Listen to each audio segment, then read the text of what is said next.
Now variation of nucleophilicity, यानी कौन better nucleophile कौन पुअर न्यूक्लियोफाइल। तो जो न्यूक्लियोफिलिक कैरेक्टर का वेरिएशन होता है वो सॉल्वेंट पे डिपेंड करता है कि किस तरीके के सॉल्वेंट में न्यूक्लियोफिलिसिटी का कंपैरिजन हम कर रहे हैं। सबसे पहले जो हम लोग डिस्कस करेंगे that is variation in polar protic solvent. तो पहले तो जाने कि पोलर प्रोटिक सॉल्वेंट्स क्या होते हैं। ऐसे सॉल्वेंट जो पोलर हों और जहां से H प्लस निकल सके वो पोलर प्रोटिक सॉल्वेंट कहलाते हैं। जैसे कि वाटर, वाटर में आप देखिए OH माइनस और H प्लस निकल सकता है, प्रोटॉन पोलर प्रोटिक हो गया। Alcohol ROH RO minus H plus, ammonia NH2H NH2 minus और H प्लस, कार्बोक्सिलिक एसिड जैसे RCOH, इसमें RCO माइनस और H plus, H2S SH minus और H प्लस। ऐसे पोलर सॉल्वेंट जिनमें H प्लस मौजूद हो पोलर प्रोटिक सॉल्वेंट कहलाते हैं। अब पोलर प्रोटिक सॉल्वेंट में न्यूक्लियोफिलिक कैरेक्टर का वेरिएशन कैसे होता है उसमें पॉइंट नंबर 1 डिस्कस करते हैं। जैसे जैसे डोनर एटम की इलेक्ट्रोनेगेटिविटी कम होती जाती है उनका न्यूक्लियोफिलिक कैरेक्टर बढ़ता जाता है। जैसे आपसे बोला जाए कि F minus Cl minus Pr minus और I माइनस में कौन बेटर न्यूक्लियोफाइल कौन पुअर न्यूक्लियोफाइल। तो I माइनस की इलेक्ट्रोनेगेटिविटी सबसे कम तो सबसे बेटर न्यूक्लियोफाइल I माइनस होगा और F माइनस सबसे पुअर न्यूक्लियोफाइल होगा। अब इसका न्यूक्लियोफाइल का सॉल्वेंट से क्या लेना देना है उसको समझते हैं।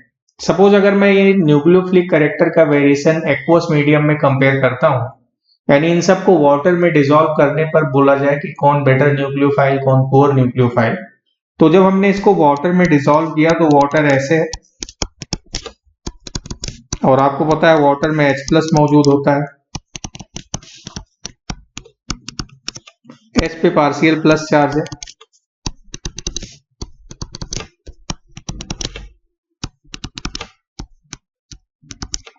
X माइनस को जब हमने इसमें डिसॉल्व किया तो X माइनस H प्लस के साथ ये हाइड्रोजन बॉन्ड बनाता है, ये अट्रैक्शन शो करता है।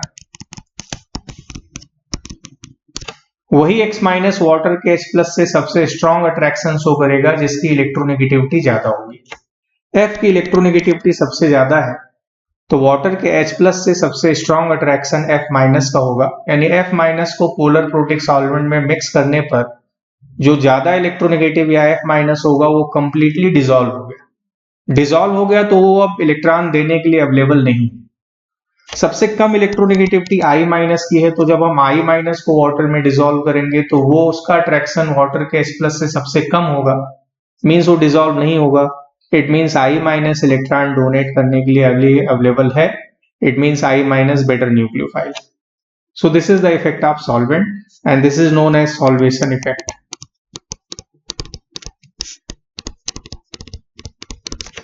इसी तरह आपसे बोला जाए कि CH3 minus NH2 minus OH minus और F माइनस में सबसे अच्छा न्यूक्लियोफाइल कौन, तो आंसर इज CH3 माइनस।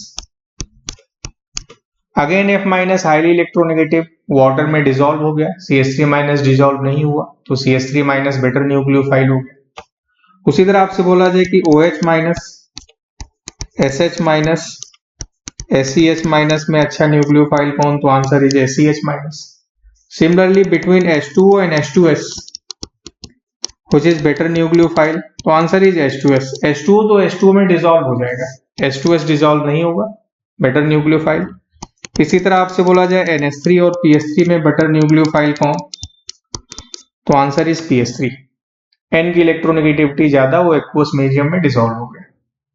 तो डोनर एटम की इलेक्ट्रोनेगेटिविटी जितनी ज्यादा होगी वो उतना पुअर न्यूक्लियोफाइल होगा। नाउ सेकंड पॉइंट, अगर डोनर एटम की साइज लगभग समान हो या एकदम सेम हो तो स्ट्रॉन्ग बेस स्ट्रॉन्ग न्यूक्लियोफाइल होता है। स्ट्रॉन्ग बेस और strong nucleophile if size of donor atoms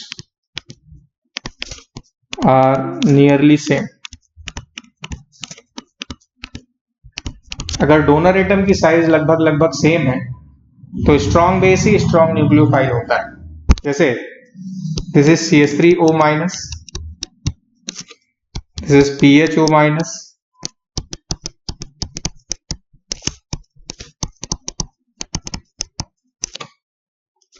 this is CH3CuO minus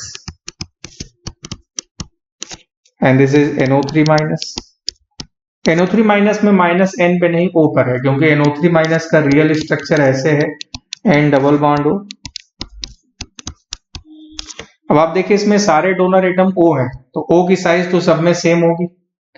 अब अच्छा न्यूक्लियोफाइल वो होगा जो स्ट्रॉन्ग बेस होगा। अब स्ट्रॉन्ग बेस कौन है ये कैसे पता लगाएंगे? इसको पता लगाने के लिए हम इन सब के एसिड बना लेते हैं। CH3O माइनस का एसिड CH3OH होगा, PHO माइनस का एसिड फिनॉल होगा, CH3CO माइनस का एसिड एसिटिक एसिड CH3COH हो गया, और NO3 माइनस का एसिड HNO3 हो गया। अब अपने को मालूम है कि इन सब में सबसे स्ट्रॉन्ग एसिड नाइट्रिक एसिड है, ये स्ट्रॉन्गर एसिड है, और ये सबसे वीकर एसिड है। फिनॉल और अल्कोहल में फिनॉल स्ट्रॉन्ग एसिड, फिनॉल और कार्बोक्सिलिक एसिड में कार्बोक्सिलिक एसिड ज्यादा एसिड है, कार्बोक्सिलिक एसिड और नाइट्रिक एसिड में नाइट्रिक एसिड और ज्यादा एसिड है। अब वीकर एसिड का कॉन्जुगेटेड बेस जो होगा वो स्ट्रॉन्गर बेस होगा, और स्ट्रॉन्गर एसिड का कॉन्जुगेटेड बेस वीकर बेस होगा।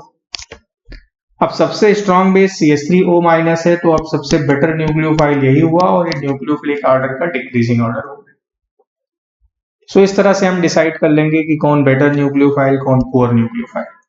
अब जैसे ये था कि this is F minus OH minus NH2 minus और CH3 माइनस, इसको भी हम डिसाइड कर सकते थे स्ट्रॉन्ग बेस और स्ट्रॉन्ग न्यूक्लियोफाइल के कॉन्सेप्ट पर, क्योंकि F, O, N और C की साइज लगभग सेम है, क्योंकि सब सेकेंड पीरियड के एलिमेंट है। इसका जो एसिड बना वो CH4 बना, इसका एसिड NH3 बन गया, इसका एसिड H2 बना और इसका एसिड HF बना। इन सब में स्ट्रॉन्ग एसिड HF है, ये स्ट्रॉन्गर एसिड है, और ये सबसे वीकर एसिड है। स्ट्रॉन्गर एसिड का कॉन्जुगेटेड बेस वीकर बेस, और वीकर एसिड का कॉन्जुगेटेड बेस स्ट्रॉन्गर बेस। अब सबसे स्ट्रॉन्गर बेस CH3 माइनस, तो अब यही सबसे अच्छा न्यूक्लियोफाइल होगा। Now this is the better nucleophile. तो ये दूसरा पॉइंट था कि अगर डोनर एटम की साइज लगभग सेम है तो स्ट्रॉन्ग बेस ही स्ट्रॉन्ग न्यूक्लियोफाइल होता है। नाउ थर्ड पॉइंट, अब आपसे जैसे मैं ये बोलूं कि अमोनिया और हाइड्रोजीन में बेटर न्यूक्लियोफाइल कौन है?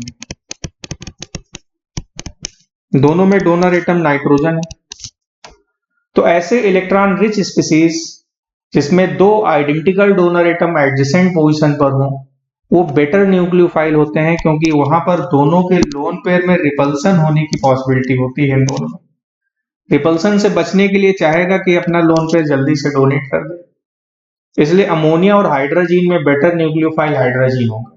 सिमिलरली वाटर और हाइड्रोजन पेरोक्साइड में बेटर न्यूक्लियोफाइल कौन? तो आप देखिए दो ऑक्सीजन जो कि दोनों इलेक्ट्रॉन रिच हैं, दोनों एडजेसेंट पोजीशन पर हैं, तो दोनों के लोन पेयर में रिपल्सन कम से कम हो, रिपल्सन की संभावना कम हो जाए, इसलिए हाइड्रोजन पेरोक्साइड पहले डोनेट करना चाहेगा। तो H2O2 is better nucleophile than H2O। So this is the third point. Now fourth point is very easy कि नेगेटिवली चार्ज स्पीसीज और न्यूट्रल में हमेशा नेगेटिव आयन ही बेटर न्यूक्लियोफाइल होगा। यानी अगर आपसे बोला जाए कि OH माइनस और H2O में बेटर न्यूक्लियोफाइल कौन, तो answer is OH minus. Now NH2 minus और अमोनिया में बेटर न्यूक्लियोफाइल कौन, तो answer is NH2 minus.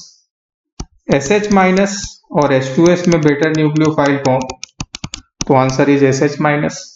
RO minus और ROH में बेटर न्यूक्लियोफाइल कौन, तो answer is RO minus.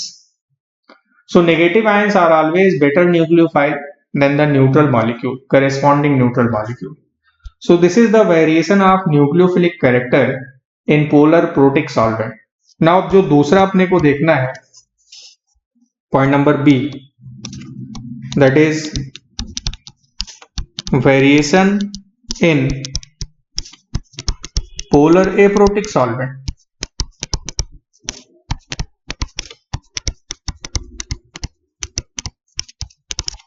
Polar aprotic solvent में कौन बेटर न्यूक्लियोफाइल, कौन पुअर न्यूक्लियोफाइल? अब पोलर एप्रोटिक सॉल्वेंट ऐसे सॉल्वेंट जो पोलर तो हैं बट जहां से H+ ना निकल सके, जैसे कि DMSO डाई मिथाइल सल्फोक्साइड, ऐसे S double bond O CH3 NCH3। आप देखिए O पे माइनस है, S पे प्लस है, ये DMSO, इसको हम बोलेंगे डाई मिथाइल सल्फोक्साइड, पोलर है बट H+ नहीं निकल सकता।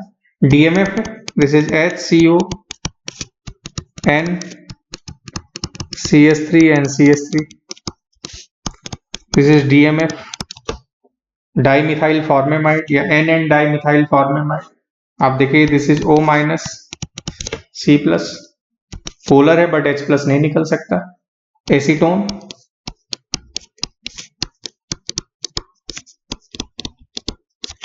This is O minus NC plus, polar है बट H+ नहीं निकल सकता, तो पोलर एप्रोटिक कहलाएंगे। पोलर एप्रोटिक सॉल्वेंट में बेटर न्यूक्लियोफाइल वो होती है जिसकी साइज छोटी हो और इलेक्ट्रोनेगेटिविटी ज्यादा हो। जैसे अगर आपसे बोला जाए कि F minus Cl minus Br minus और I माइनस में बेटर न्यूक्लियोफाइल कौन? Now answer is F minus. Polar aprotic solvent में बेटर न्यूक्लियोफाइल वो जिसकी साइज छोटी हो, जहां इलेक्ट्रॉन डेंसिटी ज्यादा हो। जैसे F की साइज छोटी है, Cl की थोड़ी बड़ी है, Br और बड़ा है, आयोडीन और बड़ा है। तो सबसे ज्यादा चार्ज का कंसंट्रेशन F माइनस में है, तो F माइनस बेटर न्यूक्लियोफाइल होगा। पोलर एप्रोटिक में रिवर्स था, वहां पर बेटर न्यूक्लियोफाइल I माइनस था। यहां पर ऐसा क्यों, उसको डिस्कस करते हैं। सपोज मैंने इन सभी नेगेटिव आयन को DMSO में डिसॉल्व किया, तो DMSO is this one, this is S double bond O, this is CH3 and CH3, again this is CH3 S double bond O, this is CH3 and again this is CH3 S double bond O and CH3। अब आप देखें S पे partial plus है और O पे partial minus है, but S पे plus effective नहीं है क्योंकि S कोई मेटल नहीं है। पॉजिटिव चार्ज हमेशा मेटल पर इफेक्टिव होता है। तो इन सभी सॉल्वेंट्स में या पोलर एप्रोटिक सॉल्वेंट में जब हम कोई नेगेटिव आयन डिसॉल्व करते हैं, जैसे कि X माइनस, तो X माइनस का सल्फर के प्लस से कोई इफेक्टिव अट्रैक्शन नहीं होता है। ये अट्रैक्शन ऐसे होना चाहिए था, पर ये अट्रैक्शन बहुत ही इनइफेक्टिव होता है। मीन्स ये मैं क्रॉस साइन लगा रहा हूं कि इफेक्टिव नहीं होगा। Now this is ineffective solvation.